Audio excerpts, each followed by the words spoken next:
Hello everyone, welcome to Shaku kitchen. ఈరోజు ఆలూ బజ్జీ ఎలా తయారు చేయాలి అనేది చూపించబోతున్నానండి. దీనికి కావలసిన పదార్థాలు మరియు తయారీ విధానం తెలుసుకుందాం రండి. ఆలూ బజ్జీ తయారు చేయడం కోసం ఇక్కడ నేను 1 కప్పు శనగపిండి తీసుకున్నానండి. దీంట్లో 1 టేబుల్ స్పూన్ వామ్ వేసుకుంటున్నాను. అలానే రుచికి సరిపడా ఉప్పు, 1/2 టేబుల్ స్పూన్ పసుపు,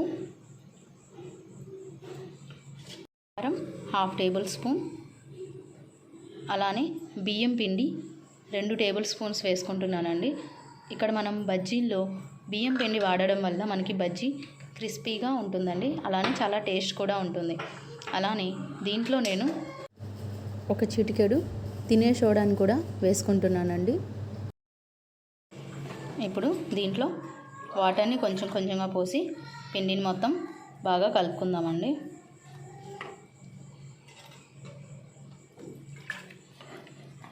చూడండి, ఇలా మనం పిండిని బాగా కలుపుకోవాలి. చూడండి, ఆలూ బజ్జీ కోసం నేను ఇక్కడ ఆలూని ఇలా స్లైసెస్ లాగా కట్ చేసుకున్నానండి.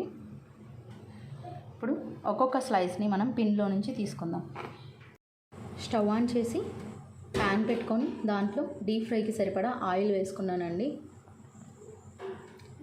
ఈ ఆయిల్ హీట్ అయ్యేలోపు మనం బజ్జీ పిండి కలుపుకుందాం.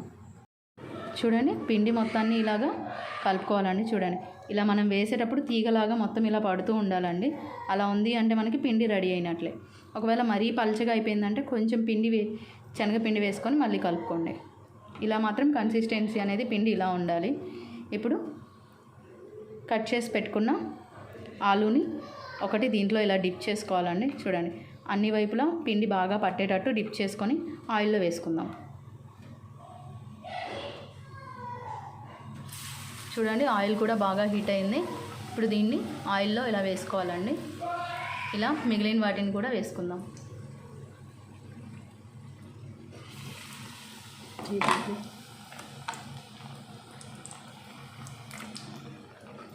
చూడండి, మనకి బజ్జీ బాగా పొంగుతుందండి. టేస్ట్ కూడా చాలా బాగుంటుంది.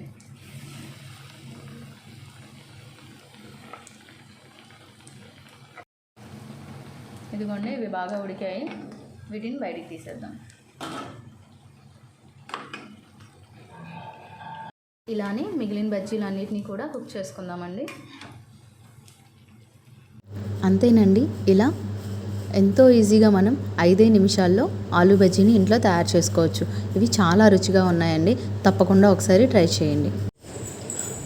మా వీడియోస్ మీకు నచ్చినట్లయితే షకు కిచెన్ని సబ్స్క్రైబ్ చేసుకోండి. అలానే పక్కనే ఉన్న బెల్ ఐకాన్ని క్లిక్ చేయండి. Thank you for watching.